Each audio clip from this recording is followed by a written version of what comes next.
Entonces vamos a dar inicio. Estudio bíblico de Efesios. Antes que nada, recordar este versículo que tanto a mí me edifica, que dice, procura con diligencia presentarte a Dios aprobado, como obrero que no tiene de qué avergonzarse, que usa bien la palabra de verdad. Nosotros acá tenemos en nuestras manos un arma poderosa, ¿cierto? Así que tenemos el deber de, como discípulos del Señor, como obreros suyos, en utilizar la palabra del Señor bien, correctamente. Es una responsabilidad enorme que el Señor nos ha delegado, porque sabemos que la palabra del Señor muchas veces se ocupa humanamente, no para edificar y extender el Evangelio, sino que a veces algunos ocupan la palabra, por ejemplo, para obtener riqueza o para subir de repente el ego, ¿cierto? Se utiliza erróneamente la palabra del Señor para fines humanos, ¿cierto? Entonces nosotros, hermanos, hermanas, yo también, todos tenemos la responsabilidad, si nos hacemos llamar hijos de Dios, de usar la palabra correctamente, ¿cierto? Usarla para bien la palabra de verdad. Porque la palabra por sí sola tiene poder, ¿ya? Así que solamente nosotros tenemos que dejar que fluya, ¿cierto? A través de nosotros y estudiarla también. Así que igual, ¿cómo decirlo así? No sé si felicitarles o animarles a que cada vez estudiemos más la palabra del Señor, ¿cierto? Para que no nos desviemos ni a izquierda ni a derecha o utilicemos palabras humanas, ¿cierto? Que muchas veces van en contra de lo que dice realmente el Señor, ¿ya? Así que eso, lo animo. Y ahora vamos a ver bien qué son las cartas, ¿ya? Las cartas bien eran para transmitir un mensaje, ¿cierto? De una persona a otra. Se dice ahí que el código postal, perdón, el servicio postal se inició con los romanos, ¿ya? Por ahí desde el 27 antes de Cristo hasta el 14 después de Cristo.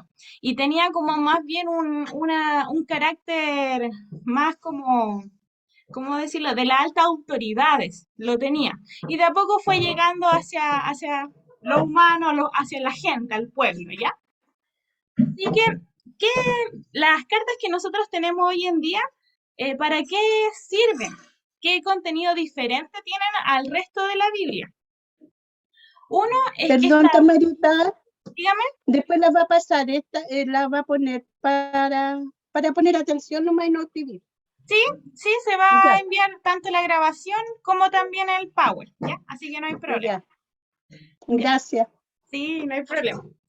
Entonces, ¿para qué sirven las cartas que nosotros tenemos en la Biblia? Uno, porque establece la posición de la iglesia, las relaciones de los miembros dentro de la iglesia, los privilegios y deberes que tenemos también y los designios. Otro punto que tienen las cartas es que desarrolla y sistematiza las doctrinas y las verdades básicas de la fe cristiana. Podemos ver que nuestro Señor Jesús dejó las doctrinas y allá después Pablo y Pedro las van desarrollando, ¿cierto? Y por otra parte también corrige errores. Acá, espérame, ahí sí. Corrige errores y trata problemas surgidos en la extensión del reino. Sabemos que, cierto, el mandato del Señor es que fuéramos a extender el Evangelio hasta los fines de la tierra, a tanto judíos como gentiles, ¿cierto? Entonces, imagínense, antes eran los templos puros judíos, ¿cierto? Personas que sabían de ley, pero ahora entran los gentiles y entran roces, entran conflictos, ¿qué hacer aquí, qué hacer allá? ¿Cierto? Entran otras filosofías de repente que fueron entrando, ¿qué hay que hacer?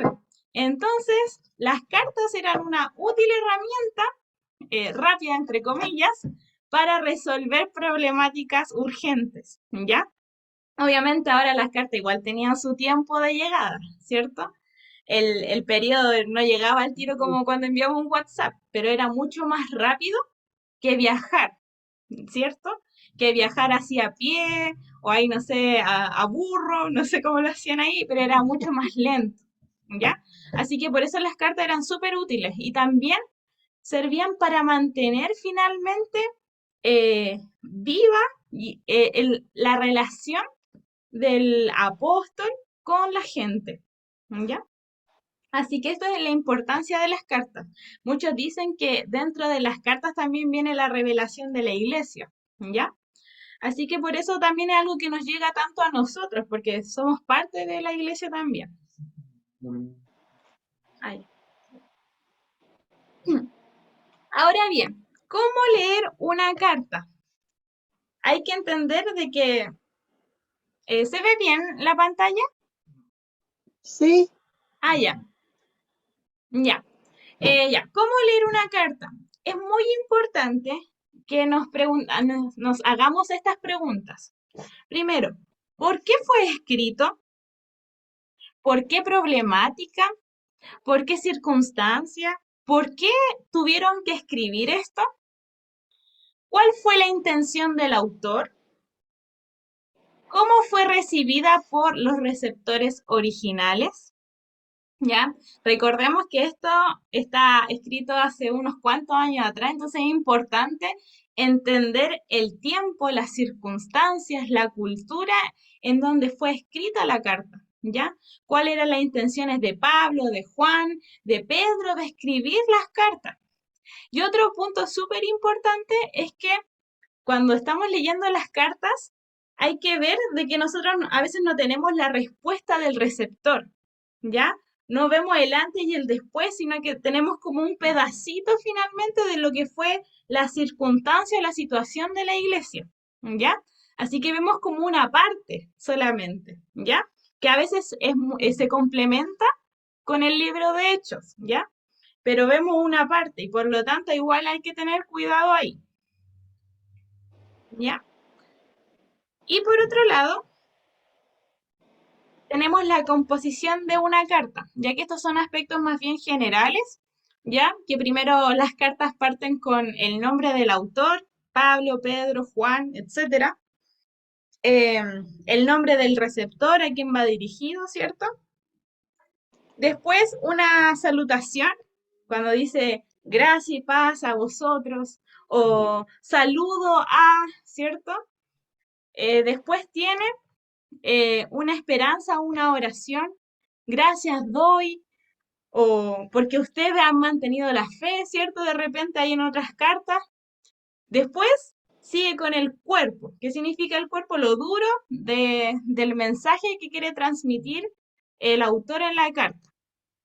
Y termina con la despedida y los saludos generales que de repente hacen por ahí, saludo a tal persona, manda, oremos por tal, ¿cierto? Así que ahí está más o menos la estructura general, la composición de una carta, ¿ya?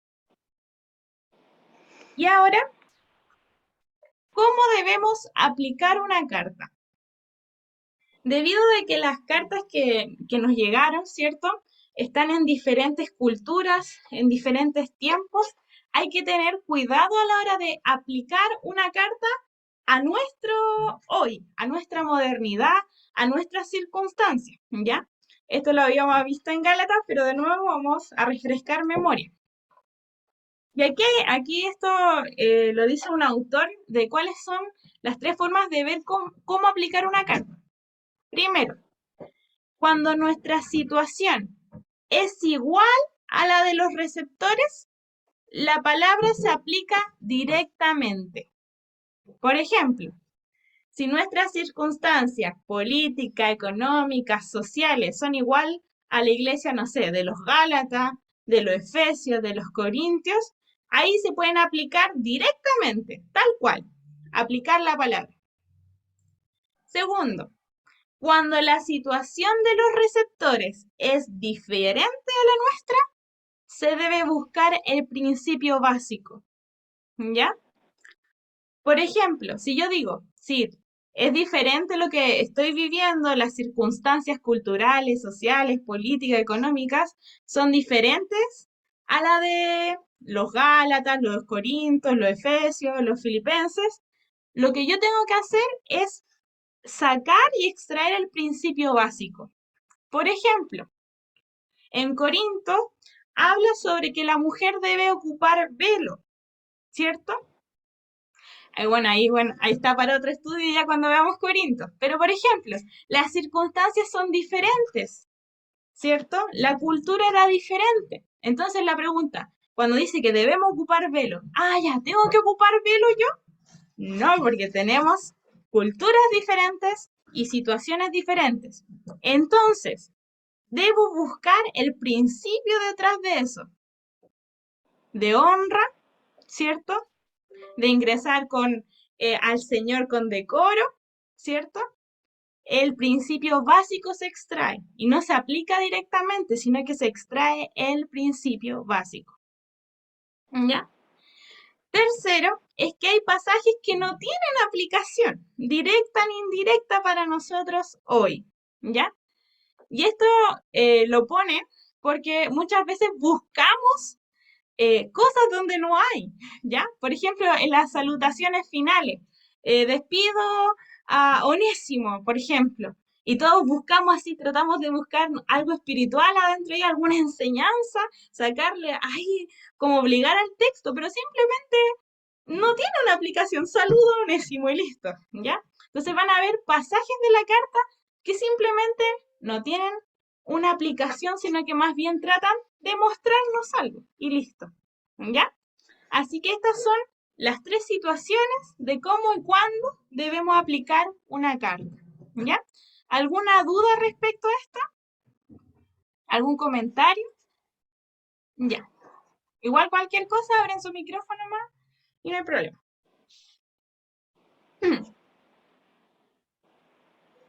Ahora sí vamos a entrar entonces a la carta de los Efesios, ¿ya? Mencionarles que la carta de los Efesios se dice que la escribió Pablo junto con otras cuatro, que serían, perdón, junto con otras tres, que serían Efesios, Filipenses, Colosenses y Filemón, ¿ya?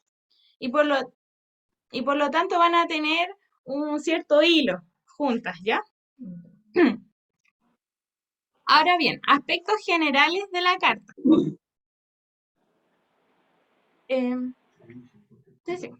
Bueno, muchos dicen que el autor de la carta es Pablo, porque se identifica a sí mismo como el autor de la carta en Efesios 1:1 y en 3:1. Pero hay algunos estudiosos o algunas posturas que dicen que quizá era otro Pablo, ¿ya? ¿Por qué? Porque en esta carta, el tipo de lenguaje que tiene este Pablo, por así decirlo, es diferente al que se utiliza en otras cartas, ¿ya? Porque algunas palabras tienen un significado distinto a otras cartas de Pablo. Y por otra parte, algunos dicen que algunas de las enseñanzas están mucho más desarrolladas y aparecen y parecen pertenecer como a otra época, no a la de Pablo. Pero esto es como la minoría de los eruditos que piensan eso. Hay otros que dicen, no, realmente fue Pablo. Y ahora voy a decir por qué, ¿ya? Que ahí vamos a ir revelando por qué de a poquito. ¿Por qué se notan estas pequeñas diferencias con las otras cartas de Pablo? El lugar de destino es la ciudad de Éfeso. La iglesia de Éfeso fue fundada por el apóstol Pablo en la última parte de su segundo viaje misionero, alrededor del 49 al 51 después de Cristo. Pero fue pastoreada por ahí del tercer viaje ya misionero, que él fue y estuvo bastante tiempo. Ahí lo vamos a ver después.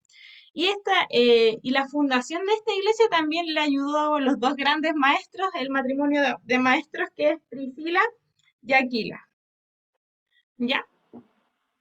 Hay algunos que mencionan la peculiaridad de esta carta, es que, por ejemplo, Pablo estuvo por ahí alrededor de más de 2 años.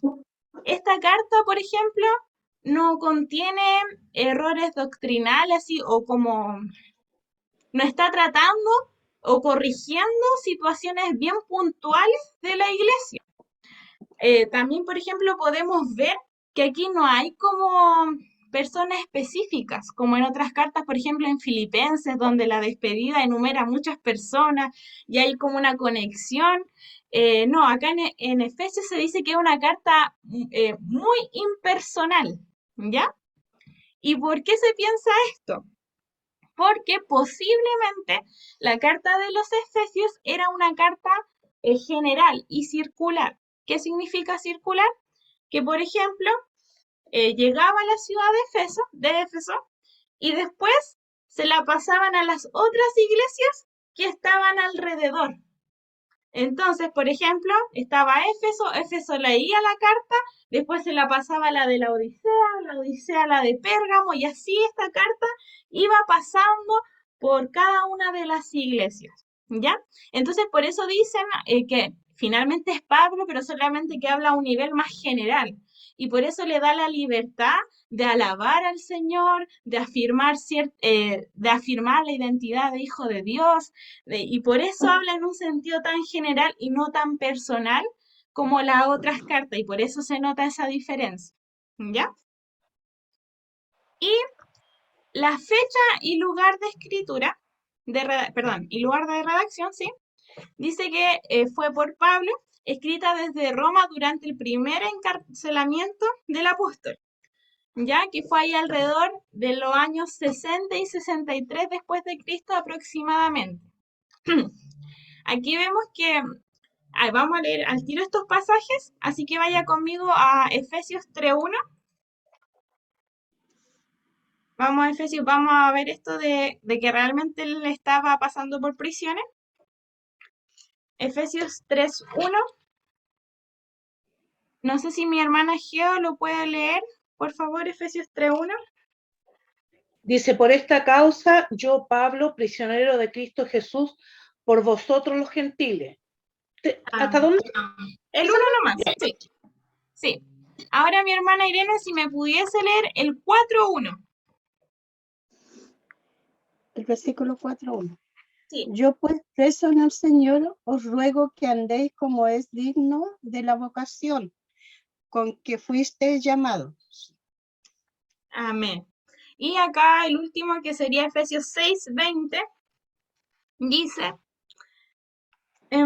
dice, por el cual soy embajador en cadenas, que con denuedo hablé de él como debo hablar. Entonces aquí podemos ver en estos tres pasajes cómo Pablo estaba encarcelado, ¿cierto? Y estaba escribiendo esta carta en esa situación, al igual que la de Filipenses, la de Colosenses y Filemón, ¿ya? Se dice que este primer encarcelamiento fue, bueno, aparte de todo el revoloteo que se causa, fue porque él ingresaba gentiles al templo, ingresaba gente no judía al templo que es como judío, por así decirlo. Y eso era un revuelto, decían que eso estaba eh, haciendo impuro el templo, ¿ya? Porque es como lo impuro en el lugar santo del Señor. Entonces que por esa razón lo encarcelaron, pero ahí es donde Pablo dice, yo tengo la ciudadanía romana. Pero ahí, a pesar de que dijo eso, después igual como que lo tuvieron ahí, tuvo que estar frente a tribunal, ¿ya? Vamos entonces a pasar aquí a unos mapitas. Bueno, me costó encontrar un mapa en HD al 100% lejano, pero aquí podemos ver, por ejemplo, que está, no sé si ven mi pulsor, el mouse, pero acá está la iglesia de Éfeso, que está en el Asia Menor, ¿ya? Y acá, por ejemplo, es muy interesante porque, como habíamos visto en alguna oportunidad, Éfeso es una de las iglesias del Apocalipsis, ¿cierto? Que aparecen en el Apocalipsis y que estaba por esta ruta, Esmirna, Pérgamo, ¿cierto? Está todo aquí cerquita. Y la importancia de Éfeso es que era una ciudad, una de las principales ciudades de Asia Menor del Imperio Romano, ¿ya? ¿Por qué? Porque sucedía que esta ciudad se abría, era una ruta comercial y aparte se abría a los océanos, al mar. Y eso, ¿cómo se dice? Era un puerto artificial, entonces muchos barcos, había mucho comercio, ¿cierto? Y al haber tanto ir y venir, era un lugar muy multicultural, ¿ya? Y otro dato interesante, aquí lo vemos en el otro mapa, que ya está más de lejos, que Éfeso está, por así decirlo, al lado, cruzando el mar de Atenas, Y Atenas es una de las ciudades con más corrientes filosóficas que tienen harto fuerza en eso. Entonces, podemos ver que también había mucha influencia de su entorno, ¿ya? Entonces, por lo tanto, Éfeso era una de las ciudades principales de Asia Menor de Roma, del Imperio Romano, tanto así como se dice de Alejandría de Egipto, ¿ya? Y por lo tanto, ¿qué implica eso? ¿Qué implicaba también? ¿Qué pasaba en Éfeso? ¿Qué circunstancias habían ahí? Es importante que lo podamos revisar. Primero es que en Éfeso había uno de los templos, uno de los tantos templos dedicados a la diosa Diana. Si bien el templo que había ahí no era el principal, porque el principal estaba en lo que hoy sería España, por ahí tienen algunas ruinas hasta el día de hoy del templo de la diosa Diana. Sí, en Éfeso estaba el templo más como grande, colosal, por así decirlo, de la diosa Diana, ¿ya? ¿Quién era esta diosa? Bueno, algunos de ustedes yo me imagino que deben saber más o menos, ¿cierto? Pero esta era una diosa griega. Recuerden que los romanos tomaron todos los dioses griegos, solamente que le cambiaron los nombres, ¿ya? Así que antes esta diosa Diana se llamaba Artemisa, que era una diosa guerrera con mucha belleza, ¿ya? Pero que después los romanos le agregaron otra cualidad, que es la de la fertilidad, ¿ya? Entonces era una diosa de la fertilidad. Y como bien todos sabemos, ¿qué implica eso finalmente?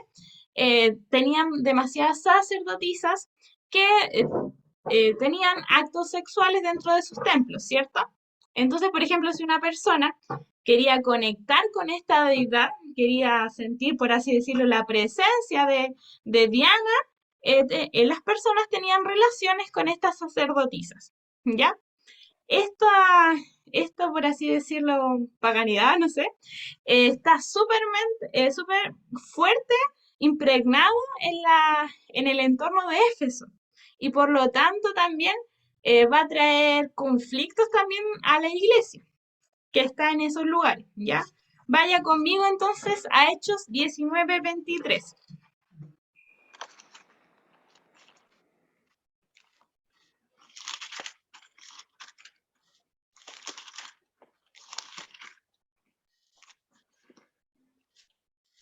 Hechos 19:23. Y dice así, el alboroto en Éfeso, aquí ya están en Éfeso, dice, hubo por aquel tiempo un disturbio no pequeño acerca del camino, porque un platero llamado Demetrio, que hacía de plata templecillos de Diana, daba poca ganancia a los artífices. Entonces, ¿qué pasaba? Había una persona llamada Demetrio que veía que la cosa andaba mal en los templos, que estaba ganando menos. Entonces, ¿qué hizo él? Versículo 25. A los cuales, reunidos con los obreros del mismo oficio, dijo, varones, sabéis que de este oficio obtenemos nuestra riqueza. Pero veis y oéis que este Pablo, no solamente en Éfeso, sino en casi toda Asia, ha apartado a muchas gentes con persuasión, diciendo que no son dioses los que se hacen con las manos. Y no solamente hay peligro de que este nuestro negocio venga a desacreditarse, sino también que el templo de la gran diosa Diana sea estimado en nada y comienza a ser destruida la majestad de aquella a quien venera toda Asia y el mundo entero. Versículo 28. Cuando oyeron estas cosas, se llenaron de ira y gritaron diciendo, grande es Diana de los Efesios. Y la ciudad se llenó de confusión, y a una se lanzaron al teatro y arrebatando a Gallo y a Aristarco, macedonios, compañeros de Pablo. ¿Ya? Aquí podemos ver finalmente entonces, y ahí después lo repiten, grande es Diana de los Efesios, ¿ya? Y todo esto porque estaban bajando los dineros, ¿cierto? Los ingresos de las personas que trabajaban en el templo, porque sabíamos que ahora que debido al Espíritu Santo que obraba en Pablo, ¿cierto? Y al mensaje de salvación, muchas personas se estaban convirtiendo al cristianismo, a Jesucristo, y por lo tanto estaban dejando de ir al templo, estaban dejando de ir a dejar ofrendas. Y eso iba mal para lo que son los impuestos y todas las riquezas. Pero ahí, ¿cierto? Eh, ahí Pablo va a tener que sufrir algunos conflictos que después, si usted quiere, los puede leer más adelante, ¿ya? Otra de las cosas que había dentro de Éfeso es el ocultismo, ¿ya? ¿Y qué entendemos por ocultismo? Es que había muchas personas que buscaban fórmulas para conectarse con los espíritus, para obtener los poderes, para así dar maldiciones a otros o buscar sus beneficios. Eh, por ejemplo, está el caso de esta persona, ¿cómo se llama? Elia, Eliafama, creo que era, no me acuerdo muy bien el nombre, pero este que dice, ¿cuánto sale ese poder que tiene?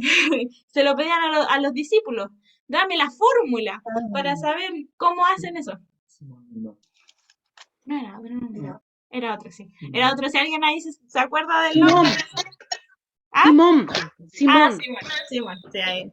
Sí, Simón, ¿cierto? Entonces él veía y anhelaba ese poder, por así decirlo, que hacían los discípulos, porque ellos sanaban, ¿cierto? Hacían milagros, prodigios, ¿cierto? Para la gloria del Señor. Pero él quería esa fórmula, quería ese poder, ¿cierto? Y eso no lo vemos solamente en esa parte, sino que también lo vemos en Hechos 19:13.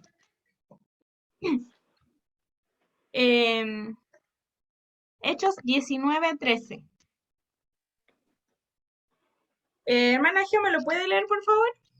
Bueno, dice, pero algunos de los judíos exorcistas ambulantes intentaron invocar el nombre del Señor Jesús sobre los que tenían espíritus malos, diciendo, os conjuro por Jesús, el que predica Pablo.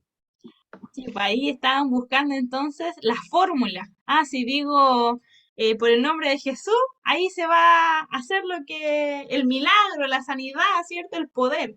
Pero después ahí podemos leer un poquito más abajo que el espíritu le responde, yo conozco a Pablo, conozco a Jesús, pero ¿quién eres tú? Le dice, después más adelante, el mismo espíritu que tenía. Entonces trataban de buscar la fórmula. Vamos a leer también Hechos 19:19. ¿Cuál? Dice, Hechos 19:19. Ya, gracias. Dice, asimismo, muchos de los que habían practicado la magia trajeron los libros y los quemaron delante de todos. Y hecha la cuenta de su precio, hallaron que era de 50.000 piezas de plata. Entonces podemos ver que el ocultismo, esta magia, por así decirlo, que había, no era solamente algo superficial, sino que habían libros de esto, libros completos, y tanto que eran carísimos. Acá dice 50.000 piezas de plata, que significa 50.000 días de trabajo forzoso. Entonces no era cosa de menos. Y aquí así entre paréntesis, podemos ver también de repente los mismos matinales, esta es la fórmula secreta para echar las malas vibras, ¿cierto? Esta piedrita, y miles de cosas que finalmente buscan cómo obtener e imitar finalmente el poder de Dios. Pero no lo van a ir. ¿Ya? Bueno, y lo otro que podemos ver aquí en la iglesia de Éfeso es que era una iglesia bien dura, bien difícil, muy, muy, muy difícil de trabajar, de tratar. ¿Por qué? Aquí lo tengo. Porque Pablo, recuerden que en su segundo viaje, a los finales de su segundo viaje, él llegó, ¿ya? Pero después estuvo por 3 meses más. Vamos a leer Hechos 19:8. Ahí para que me acompañen. Hechos 19:8.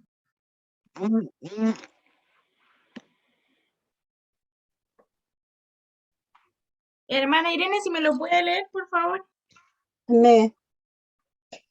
Y entrando Pablo en la sinagoga, habló con denuedo por espacio de 3 meses, discutiendo y persuadiendo acerca del reino de Dios. Amén. O sea, él estuvo por 3 meses primero para que escuchasen sobre Dios, sobre Cristo, ¿cierto? Y miren, esto es súper importante. Nosotros de repente queremos hacer la obra en un día, ¿cierto? Pero no, es un trabajo, ¿cierto? Es un trabajo. Aquí Pablo estuvo 3 meses. Pero créame que no fueron solamente 3 meses, sino que fue después mucho tiempo más. Em, en Hechos 20:31, lo voy a leer yo para que no lo busque. Hechos 20:31 dice: por tanto, velad, acordaos que por 3 años de noche y de día no he cesado de amonestar con lágrimas a cada uno. Éfeso fue el lugar donde más tiempo pasó Pablo.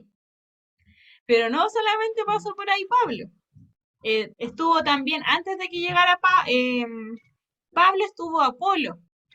Apolo fue, por así decirlo, el primero en llegar allá. Pero ¿qué pasó? Apolo no conocía sobre el bautismo de Cristo, sino que conocía el bautismo de Juan. Entonces después dice que se acercaron Priscila y Aquila a hablarle, a enseñarle a Apolo sobre este bautismo, a enseñarle sobre a más profundidad, ¿cierto? Sabemos que ellos dos eran secos ahí para la enseñanza, así que ahí guiaron a Apolo. Y Priscila y Aquila entonces también estuvieron ahí donde Éfeso, ayudando, apoyando, ¿cierto? Lo más probable que en su misma casa. Entonces estuvo Apolo, estuvo Pablo, estuvo Priscila y Aquila. Y no solamente ellos. Vámonos a 1 de Timoteo 1:3.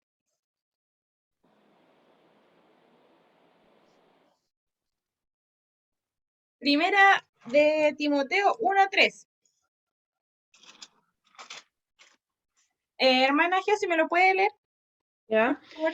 ¿Cómo te rogué que te quedases en Efeso cuando fui a Macedonia para que mandases a algunos que no enseñasen diferente doctrina?